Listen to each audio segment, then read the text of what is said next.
नमस्कार, बहुत स्वागत है आपका इंडिया न्यूज हरियाणा पर। मैं हूं आपके साथ निहारिका श्रीवास्तव और आप देख रहे हैं हरियाणा विशेष।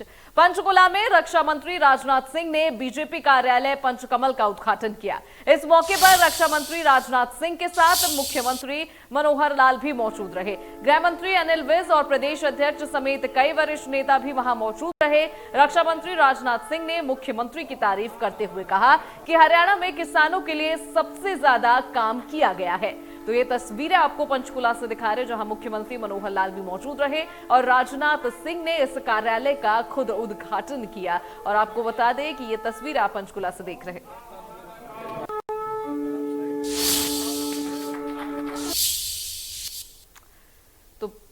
तो पंचकमल क्या है, इसका मतलब आपको बता रहे, पहला सेवा और दूसरा है संस्कार। तो ग्राफिक्स के जरिए आपको बता रहे, तीसरा है पुरुषार्थ और चौथा प्रशिक्षण, तो वही पांचवा जो कमल है वो तपस्या को डिनोट करता है। तो पंचकमल का क्या मतलब है ये हम आपको ग्राफिक्स के जरिए बता रहे हैं। पहला सेवा है, दूसरा संस्कार।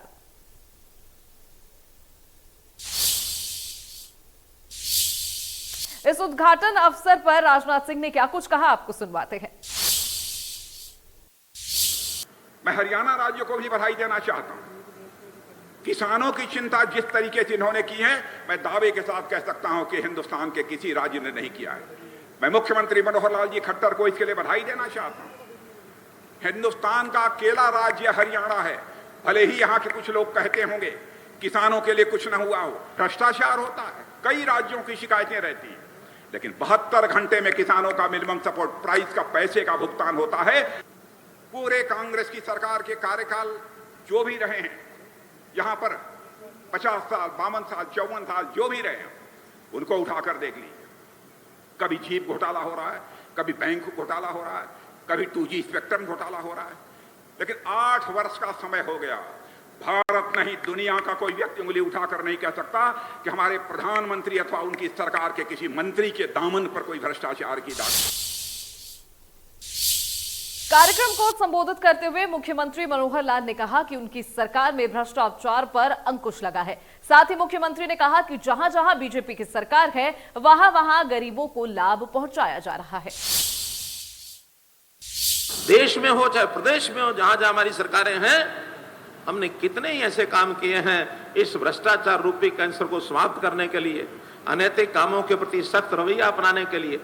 हमने बिना पर्ची खर्ची के अगर कहीं नौकरियों देने की बात की है, तो इस समाज में फैली गंदगी को साफ करने का हमने काम किया है।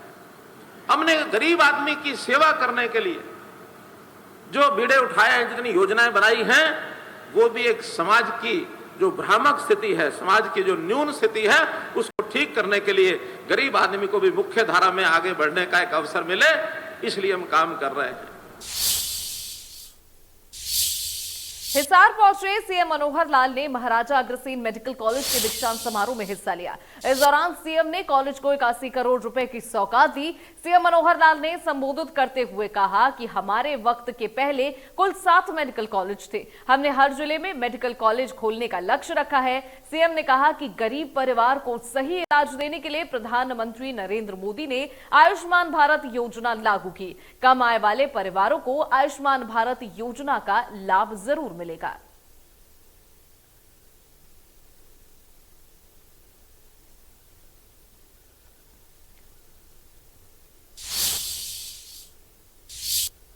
तो ग्राफिक्स के जरिए आपको बता रहे, इंफ्रास्ट्रक्चर के लिए 81.50 करोड़ रुपए की मंजूरी मिली है।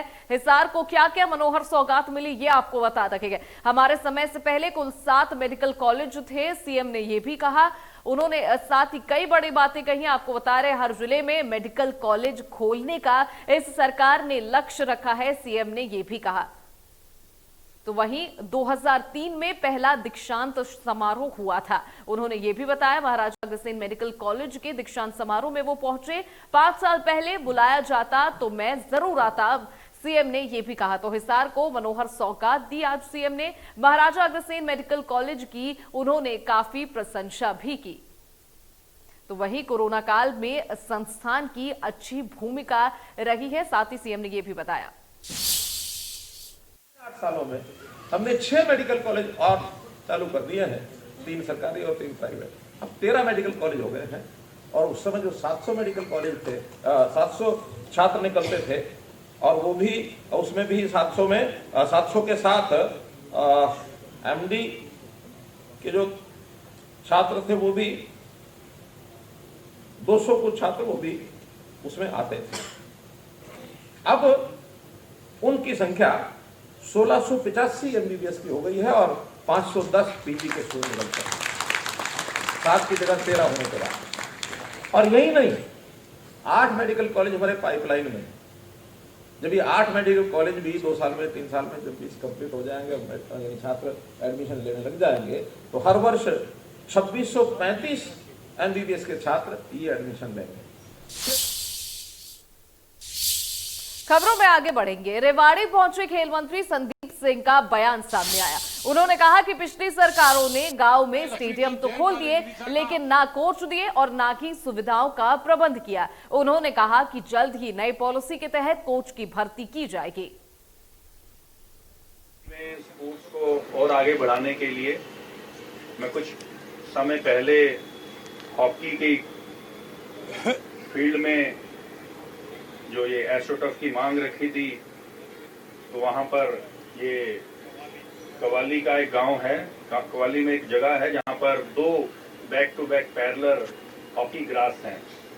तो माननीय मुख्यमंत्री जी ने भी हरी झंडी दे रखी है और मैं भी आज आप सबके माध्यम से ये कहना चाहूंगा कि इसको बहुत जल्द हम इसको हॉकी टर्फ में बदलेंगे। यहाँ पर फुटबॉल का क्रेज देखते हुए मैं यहाँ पर एक फुटबॉल की नर्सरी, जिससे कि हमारे बच्चे जो हैं स्कूल के और चाहे छोटे बच्चे हैं, क्योंकि ग्रास रूट जब स्ट्रॉन्ग होगा तो हमारा जो फुटबॉल है वो और आगे 2-3 कोचों की, तो वो भी डेफिनेटली अलग अलग गेम्स के हैं, चाहे वो बैडमिंटन का है चाहे वो बास्केटबॉल का है, उन कोचों की भी यहाँ पर ट्रांसफर करेंगे। लेकिन बात यही है कि हमें कोचिस के साथ साथ हमें अपने आप की जिम्मेदारी भी लेनी होगी। अगर हम अपने बच्चों की स्टडी के लिए अपनी ही सरकार में भ्रष्टाचार का गंभीर आरोप लगाने वाले कैबिनेट मंत्री देवेंद्र बबली ने आरोप पर उप मुख्यमंत्री दुष्यंत चौटाला ने कहा कि बोलने से कुछ नहीं होगा, एक्शन लेने से होगा। जो भी भ्रष्टाचारी है उन्हें पकड़े, किसने रोका है। तक देवेंद्र सिंह बबली को सीट पर बिठाया हुआ है, मैं किसी को यहाँ पर नहीं मारने दूंगा टोहाना में, वो भूल जाए वो लोग। पिछली इंक्वायरियों को बार बार दबाया जा रहा है, यहाँ बहुत बड़े बड़े घोटाले हुए हैं। 1-1 लाख फुट बिल्डिंगें यहाँ किन्हीं लोगों की बनी हैं। वो लोग हैं जिन्होंने 5 साल में ही इस टोहाना का शोषण करने में 500 करोड़ की एसेट्स बनाने का काम किया है। ये तो सरकार की कमजोरी है, मैं सरकार की कमजोरी कहूँगा, मुझे कोई डर नहीं। आज मैं सरकार में बतौर कैबिनेट मंत्री साथी हूँ, लेकिन ऐसे लोग, उनको अगर सरकार भी शय दे रही है और कुछ लोग अपने उनके आका उनको शय दे रहे हैं, वो आम जनता का शोषण करने की शय इस देश का संविधान अलाउ नहीं करता। और ये जनता समझदार है। मैं ये मानता हूँ आने वाले समय में, ये तो 2.5 साल में फिर चुनाव आएंगे, जो आज ये लोग अपने आप को दोबारा से बैकडोर एंट्री में फिर बार बार कह रहा हूँ करना चाहते हैं, शोषण करना चाहते हैं, जो उनके खून चूसना चाहते हैं टोहाने के लोगों का, प्रदेश के लोगों का, उसमें पॉलिटिकल लोग भी हैं, उसमें अधिकारी भी है। लाल फीता शायद है भी क्यों है, एक सिंडिकेट बना हुआ है, करप्शन के खिलाफ अकेला बबली एक आवाज उठा रहा है। क्या वो डिपार्टमेंटों में मंत्री नहीं है? क्या यहाँ सरकार नहीं है हरियाणा के अंदर? आम जनता को मैं आह्वान करता हूँ कि ऐसे करप्ट लोगों के मुंह काले करने शुरू करो, इनके कपड़े उतारने शुरू करो, तब जाकर ये आप अपने हकों की लड़ाई लड़ पाओगे। हमने एक सेनापति के रूप में मैंने अपने टोहाना लोगों के लिए लड़ाई शुरू की हुई है। तो भाई पकड़ के रोक लो। बोलने से क्या होता है? किसी के बोलने से जब तक आप उसको रोकोगे नहीं, उसके विरुद्ध एक्शन नहीं लोगे, तब तक ये चीज रुकेगी नहीं। दिन प्रतिदिन डिजिटलाइजेशन का उपयोग कर निरंतर इस चीज को कम किया। कैबिनेट मंत्री के टोहाना में भ्रष्टाचार के आरोप पर नेता प्रतिपक्ष भूपेंद्र सिंह हुड्डा ने प्रतिक्रिया दी। हुड्डा ने भ्रष्टाचार का मुद्दा उठाने पर बबली की सराहना की, साथ ही कहा कि अगर बबली गलत है तो दुष्यंत चौटाला उन्हें हटा दे। वहीं दीपेंद्र हुड्डा ने भी कहा कि जेजेपी बीजेपी के बीच भ्रष्टाचार का गठबंधन है। एक मंत्री ऐसे बयान देता है, अगर भ्रष्टाचार नहीं है और मंत्री गलत कह रहा है तो मंत्री कैसे रह जाएगा भाई? लेकिन वो सच बोलना और किसी ने सच्ची बात कही है तो उसका मैं देवेंद्र बबली का सराहना करता हूँ। उसमें सच कहने की तो बात क्षमता हुई, ये सबको सच बोलनी चाहिए और इसमें कोई दो राय नहीं। आज भ्रष्टाचार पूरे प्रदेश में चरम सीमा पर है। ये भ्रष्टाचार में प्रतिस्पर्धा है हरियाणा में कि भाजपा के मंत्री ज्यादा लूटेंगे कि जजपा के मंत्री ज्यादा लूटेंगे, और इसी बात के समझौते पे सरकार बनी थी।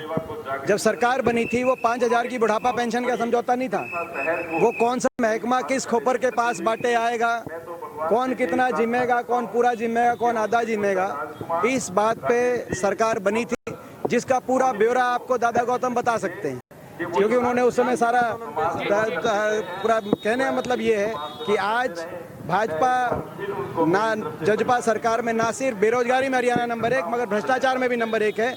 और ये इसकी पोल हम खोल रहे हैं वो नहीं, भाजपा के सांसद अरविंद शर्मा जी से लेकर और दादा गौतम से लेकर और अब बबली जी तक।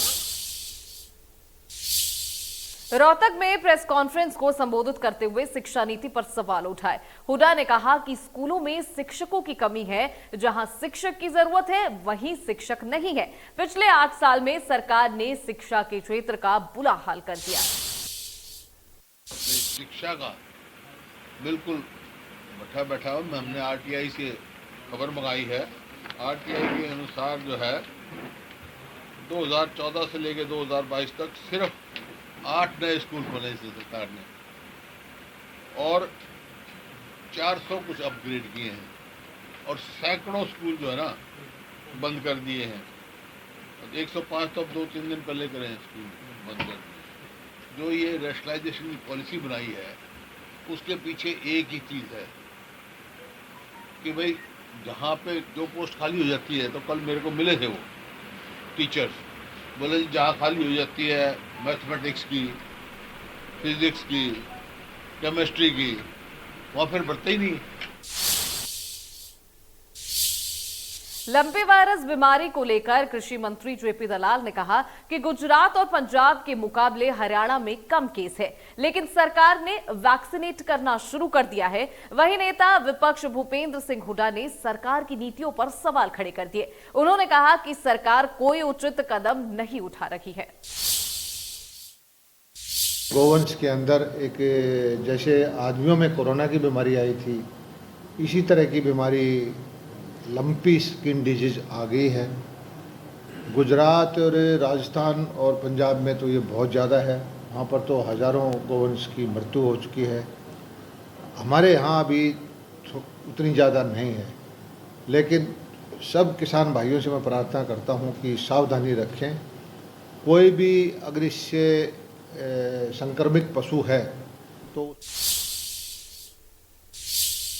तो शाम पहुंचे प्रदेश के ऊर्जा एवं जेल मंत्री श्री रणजीत सिंह चौटाला ने बिजली से जुड़ी ग्रामीणों की समस्याओं को सुना और बिजली से जुड़ी समस्याओं का समाधान करने के लिए अधिकारियों को आदेश भी दिए। साथ ही रणजीत सिंह ने कांग्रेस पर हमला करते हुए कहा कि जब से राहुल गांधी ने कांग्रेसी की कमान संभाली है तब से कांग्रेस की दुर्गति हो गई है। कांग्रेस का जनाधार लगातार घटता जा रहा है।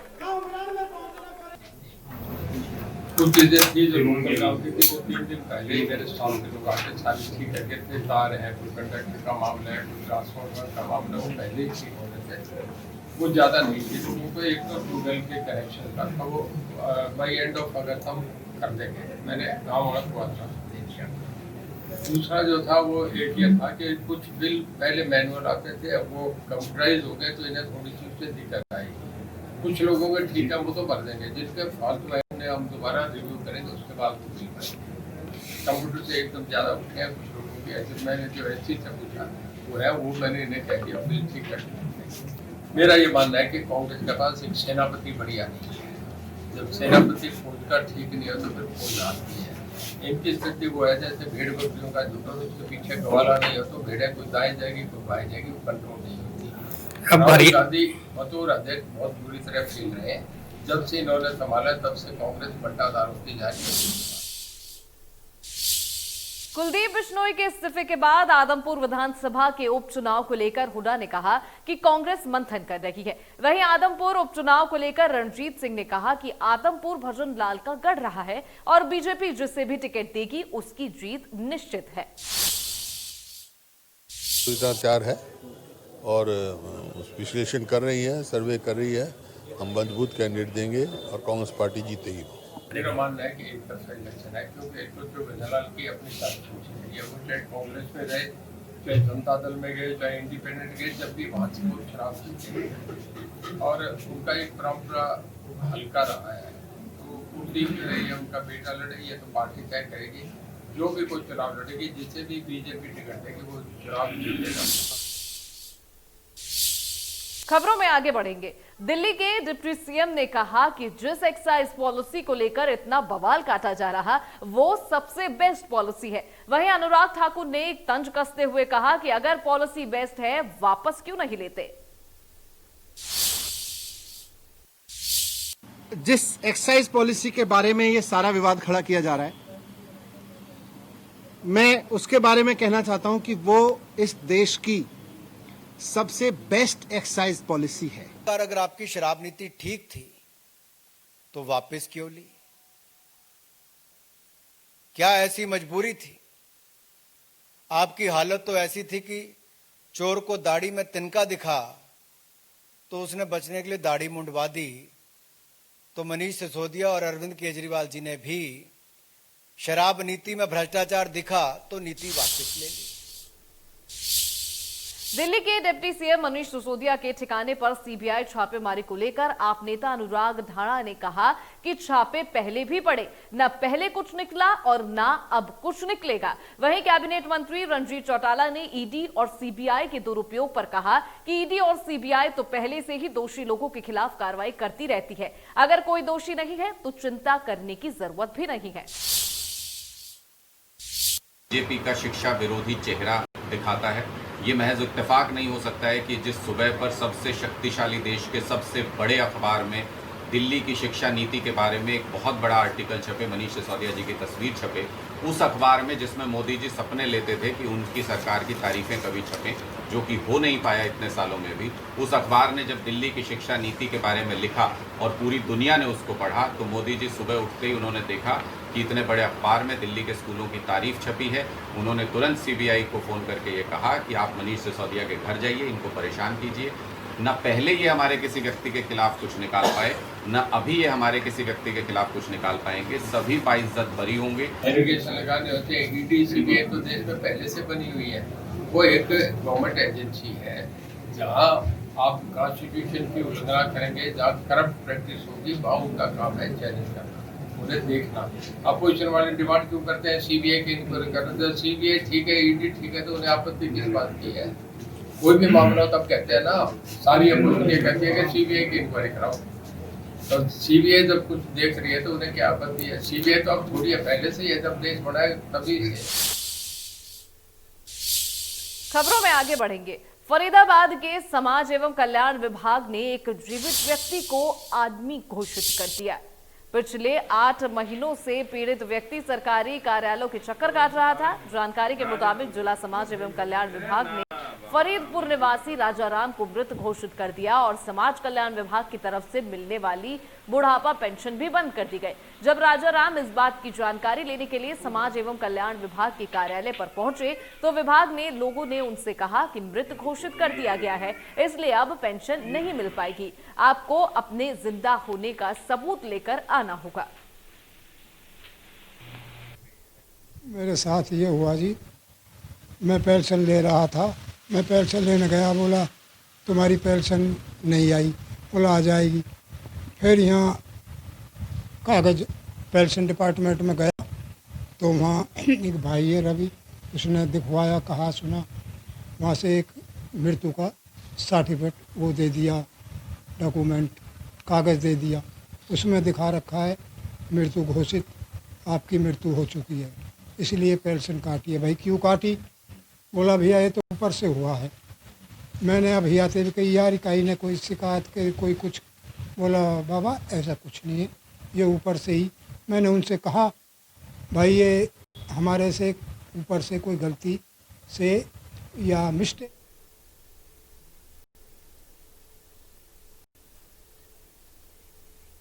तो इसी बीच एक बड़ी खबर सामने आ रही है। चंडीगढ़ एयरपोर्ट का नाम बदला जाएगा। इस वक्त की बड़ी अपडेट आपको बता रहे इंडिया न्यूज हरियाणा पर। बदला जाएगा चंडीगढ़ इंटरनेशनल एयरपोर्ट का नाम। इस वक्त की बड़ी जानकारी, शहीद भगत सिंह के नाम से होगा चंडीगढ़ एयरपोर्ट का नया नाम।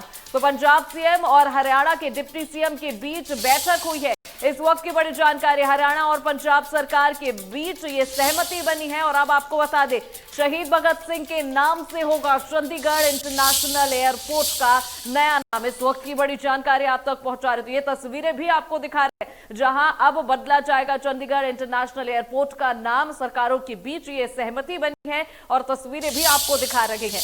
तो शहीद भगत सिंह के नाम पर चंडीगढ़ इंटरनेशनल एयरपोर्ट का नाम रखा जाएगा। इस वक्त की बड़ी जानकारी, हरियाणा और पंजाब सरकार के बीच ये सहमति बनी है, शहीद भगत सिंह के नाम से होगा चंडीगढ़ एयरपोर्ट। तो आपको बता दें, पंजाब सीएम और हरियाणा के डिप्टी सीएम के बीच बड़ी बैठक हुई, जिसके बाद ये निकलकर सामने आया। तो बड़ी अपडेट आप तक पहुंचा रहे, पंजाब सीएम और हरियाणा के डिप्टी सीएम के बीच ये बैठक हुई। तस्वीरें आपकी टीवी स्क्रीन पर। तो शहीद भगत सिंह के नाम से चंडीगढ़ एयरपोर्ट का नाम होगा। इस वक्त की बड़ी अपडेट आपको बता रहे हैं, अहम खबर, बदला जाएगा चंडीगढ़ इंटरनेशनल एयरपोर्ट का नाम।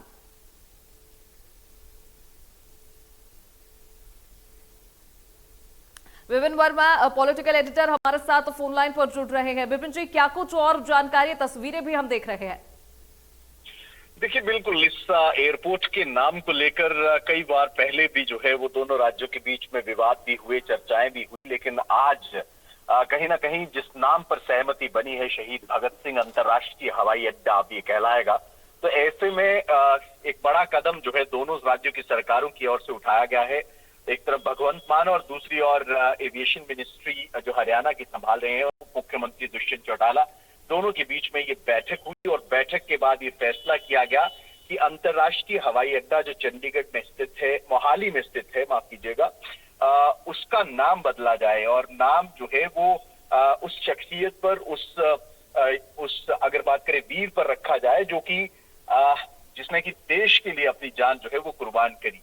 तो ऐसे में ये सहमति बनी है और बड़ा इनिशिएटिव अगर बात करें दोनों राज्यों की सरकारों की ओर से लिया गया।